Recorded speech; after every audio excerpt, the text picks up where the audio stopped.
friends. How are you? I think you all are well.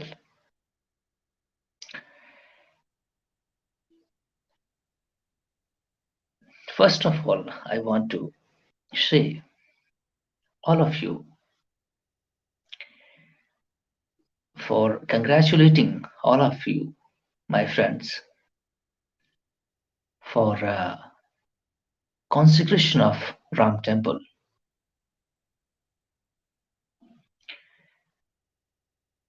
Let me first tell you about the values of Sri Ram Temple. It represents our freedom, cultural freedom. I would say the cultural freedom. We have suffered many setbacks in the history, subjugation, submission to the foreign invaders, and right now, after 75 years of our independence, we got the real freedom, the liberation of our mind.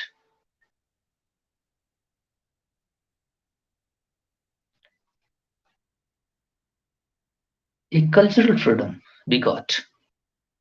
Culture, I means, the style, the way of living in our country. And we are drawing our uh, civilizational heritage from past history. We have long history living in this subcontinent. We are a civilizational state. So subjugation and submission is right now, after many years, we got the freedom today. It is a psychological one. If you feel that everybody is free, no doubt, but the psychological freedom we get today, which I feel right now, the freedom. So hail for Jai Sri Ram. And everybody who is living in this continent must accept this. The Sri Ram is for everybody and he is everywhere.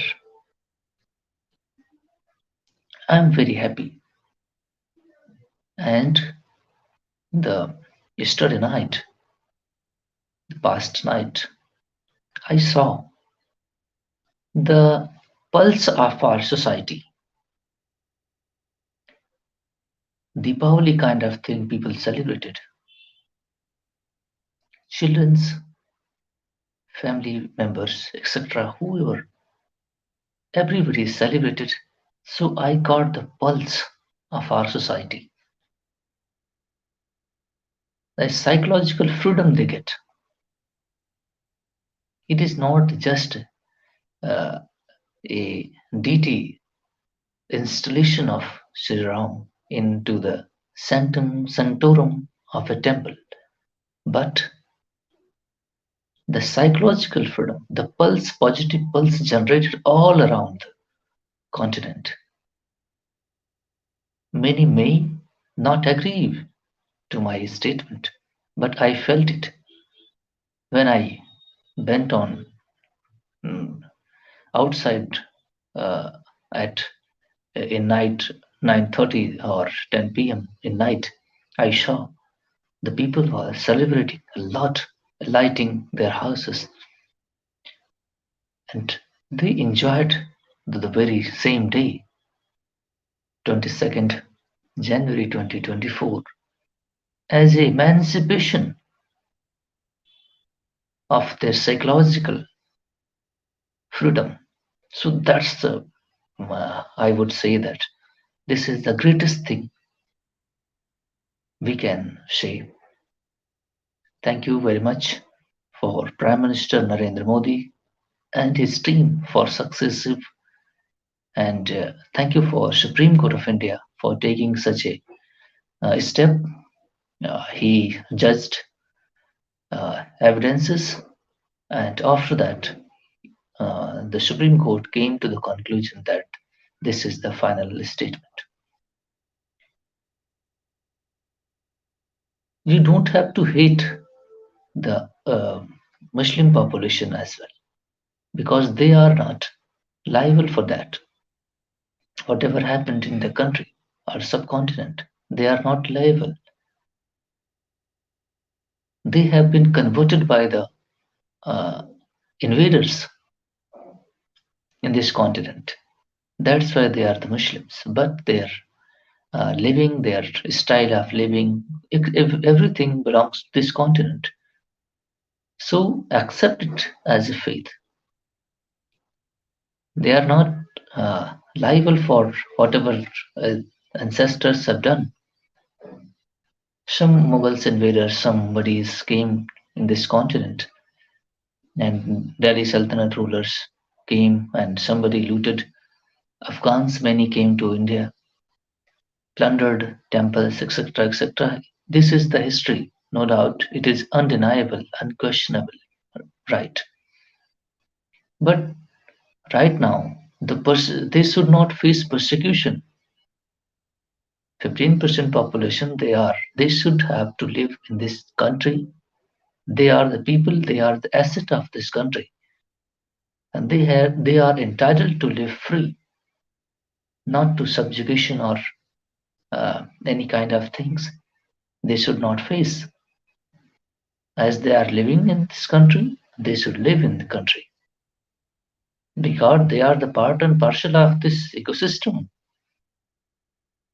I saw many videos circulating on the YouTube, etc. Somebody is, you know, uh, attacking somebody. This kind of things is good, not good for the country. Muslims are not uh, responsible whatever the have happened in the history.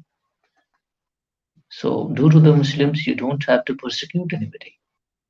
And the Muslims should also understand this. They are not against themselves. You know, the Hindus have the title entitled. They can feel freedom. They can enjoy their, you know, cultural things. And Muslims will also participate into the system. Liberate your mind. Dr. Abdul Kalam, APJ Abdul Kalam is a very respected person. He used to go to the temple for prayers, but he still remained the Muslims. It is not the conversion of Muslims to Hinduism kind of anything. You can participate, you can enjoy.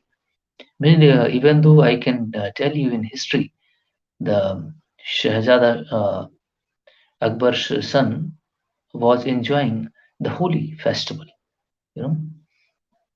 So Akbar even enjoying that he used to use the tilak and he participates into uh, the temple ceremony. Even the Brindavan temple in Mathura has been constructed by the Akbar, you know. So all the Mughals were not against the some 1, 2, 3, 4 rulers was very nice. They never persecuted, but the Aurangzeb kind of you know ruler came to and made destructions kind of things they did. So what can we do? That was the past. But right now, the Muslims who are living here, they are not entitled to be punished by their acts. You know, so they should be treated equally, and they should also participate in every uh, segments, still remaining as their own faith, holding their own faith. So don't worry, and peace in the society must prevail at any cost. There should be no any kind of disturbance in my views. So my second topic is The relation with Maldives, Indian relation with Maldives. A vessel from China, Yanghong 03, is entering into an Indian Sea, Indian Ocean. Whenever Chinese vessels or search vessels or anybody research vessel, whatever navy armed vessels coming into Indian Ocean, we feel threatened because their research can be used into the military and civil purposes too. So civil purposes, that's okay, but these research can be in say military purpose too.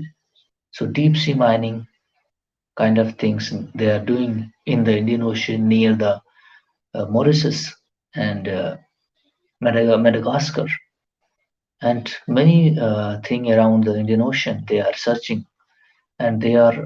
I was listening the Navy Chief Admiral speech. He was saying that they are installing many uh, drones, underwater drones, etc. So for the surveillance purposes. Hmm. So that's why it is very important uh, for India because it is Indian Ocean is India's backyard. I do consider it because it's my defense and must be protected. We feel it threatened when somebody just like enemy nation China enters into this region. So that's why we need maximum precaution and we are doing it. But the divergence, political alignment and corruption in the Maldivian political system, the current political system have been funded by the Chinese money to get the election win. So after the winning, they are favoring to China. That's why Mr. Muju, the current president, uh, uh, made their relationship went into Beijing for 5 day visit and they signed their strategy pacts, etc. So that's the worry for us. And we want, and I want to say, Maldivian and everybody who is living in this region, particularly the neighbor of India, must have to cautiously revisit your policy, otherwise you will land in a great problem. Whenever I will feel threatened, I will take action to defend ourselves. So it is your responsibility, your duty to behave in a systematic way, not to uh, provide safe haven to my enemies. You have to understand it. And Maldives is consistently violating, and India has the right to take his defense primarily because defense is the prime thing for India, and India is entitled to do so. So you have to behave in a systematic manner. All the island nations who is living in this region, friendship is a nice thing, impartiality is a nice thing. But if you are partially following the Chinese policy or anybody else's policy and threatening India and circulating, it is unacceptable to me. And Mr. Foreign Minister Jaishankar met with the Foreign Minister of Maldives in NAM meeting, non-alignment movement meeting, which just concluded 2 days ago in Kampala, Uganda, capital Kampala. So it is very necessary, and the nations must have to understand it. They should behave in a systematic way because these are the island nations. They are nothing going to lose. They are not going to lose anything. But they must have to understand it, our sensitivity. Otherwise, India is entitled to take its defense measures. So I'm not threatening anybody. I'm just saying because I feel mm, insecure to protect ourselves, we can take measures, as just like Ukraine and Russia is doing. Russia feels insecure when the NATO forces coming to his border. That's why he started his action, a special military operation. So up to that level, we don't want to go. But if we successfully wing avoid it, if you are challenging my authorities, so we are entitled to take decision. And Maldives must have to understand.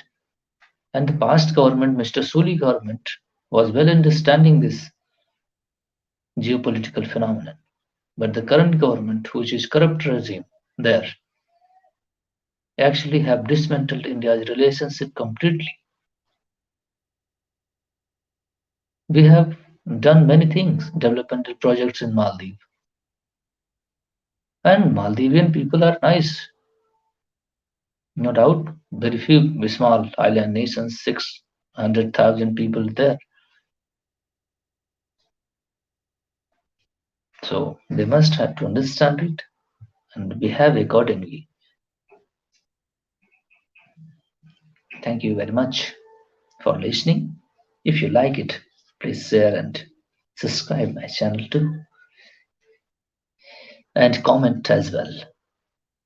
Your views does matter to me because of I can get the a feedback so that I can improve the things and what you want to see. You can comment us as well. What you want. Okay. So I stay tuned.